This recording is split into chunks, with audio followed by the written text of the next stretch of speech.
Maggi pasta pizza ନେଲା ଛାତ୍ରୀଙ୍କ ଜୀବନ।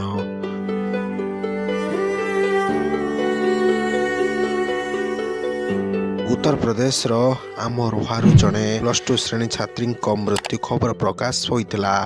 +2 ପ୍ରଥମ ବର୍ଷର ଜଣେ ଛାତ୍ରୀ ଅଧିକ ଫାଷ୍ଟଫୁଡ୍ ଖାଇ ମୃତ୍ୟୁବରଣ କରିଥିବା ଜଣାପଡ଼ିଛି।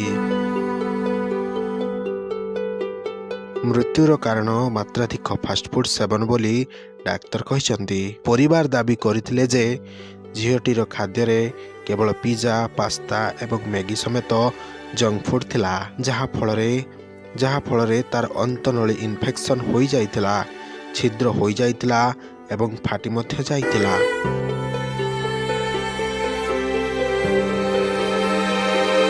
ଚିକିତ୍ସା କରିବା ସତ୍ତ୍ୱେ ଛାତ୍ରଟିର ମୃତ୍ୟୁ ହୋଇଥିଲା।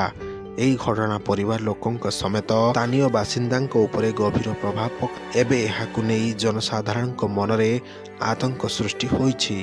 Bureau report, Odisha news.